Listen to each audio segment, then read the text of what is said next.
আওয়ামী লীগ, যুবলীগ, ছাত্রলীগের সন্ত্রাসীরা এখনো গাজীপুরে ঘুরে বেড়াচ্ছে। এই সন্ত্রাসীরা এখনো সোশ্যাল মিডিয়ায় আমার যোদ্ধাদেরকে হুমকি দিচ্ছে। গাজীপুরের আমাদের সংগ্রামী সহযোদ্ধারা, গাজীপুরের সংগ্রামী ছাত্র জনতা এই অভ্যুত্থান খুনি শেখ হাসিনা দেশ ছেড়ে পালিয়েছে। বাংলাদেশের যে 2-3টি জেলায় একটি রণক্ষেত্র হয়েছিল, যে 2-3টি জেলার ছাত্র জনতা বুক পেতে দিয়ে রক্ত দিয়ে সবার সামনে থেকে এই ক্যামেরা ধরেন। তাদের মধ্যে একটি জেলা হচ্ছে গাজীপুর। এই অভ্যুত্থানের যারা সহযোদ্ধা, তারা কখনো জীবন দিতে প্রস্তুত ছিল, এখনো জীবন দিতে প্রস্তুত আছে।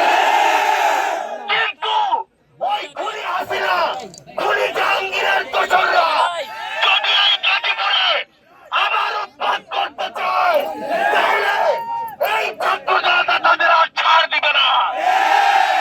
গতকালকে আমাদের অনেক সহযোদ্ধাকে তারা রক্তাক্ত করেছে। আমাদের সহযোদ্ধাদের তারা জীবন দিয়েছে। আমরা অন্তর্বর্তীকালীন সরকারকে বলতে চাই, যে ছাত্র জনতা রক্ত আর জীবন দিয়ে আপনাদেরকে ওই সরকারে বসিয়েছে, তাদের জীবনের নিরাপত্তাকে দিবে।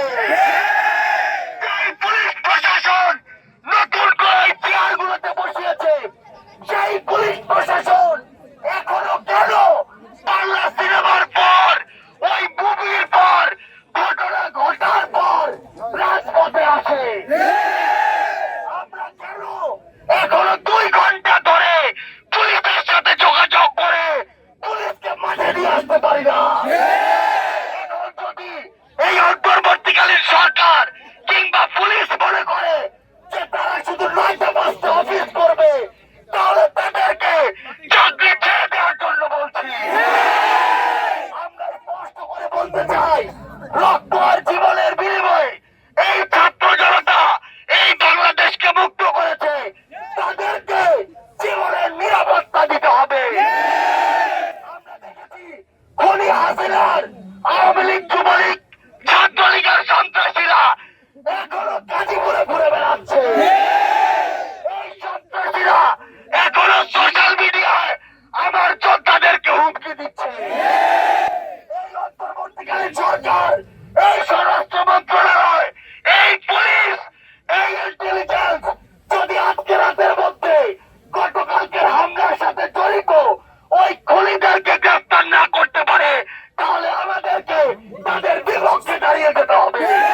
বাংলায় ওয়াও স্টাইল দেখাও Xenon X21 পারলে ঠেকাও।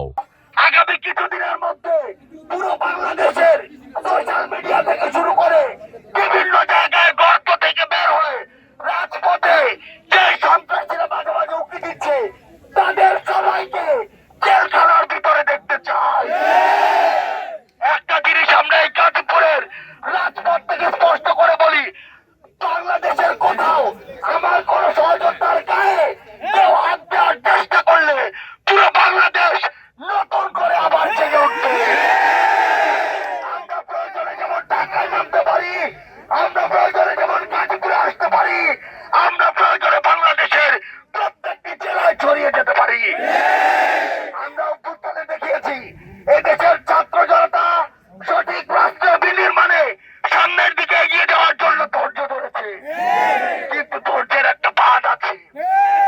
এই দেশের প্রশাসন থেকে শুরু করে যারা কাজ করছে তারা যদি আমাদের ধৈর্যের বাঁধ ভেঙে ফেলে তাহলে এই বাংলাদেশে নতুন আরেকটি বিপ্লব আপনাদের দেখতে হবে। আমরা স্পষ্ট করে বলছি, গতকালকের হামলায় যে সন্ত্রাসীরা জড়িত ছিল তাদেরকে আজকের মধ্যে গ্রেফতার করতে হবে। ইতিমধ্যে আমাদেরকে স্বরাষ্ট্র মন্ত্রণালয় থেকে জানানো হয়েছে এখন পর্যন্ত 16 জনকে গ্রেফতার করা হয়েছে এবং তারা আজকের মধ্যে গ্রেফতার এবং সার্বিক ব্যবস্থা সংক্রান্ত সার্বিক বিষয়ে একটি প্রেস ব্রিফিং করবেন। আমরা সেটির অপেক্ষায় আছি। আমরা আর প্রতিশ্রুতিতে বিশ্বাসী না, আমরা কাজ দেখতে চাই। আমরা আজকে এখানে অবস্থান করব, প্রশাসনের কাজ দেখব যতক্ষণ পর্যন্ত না আমাদের এই দাবিগুলোর বাস্তবায়ন হচ্ছে। ওই সন্ত্রাসীরা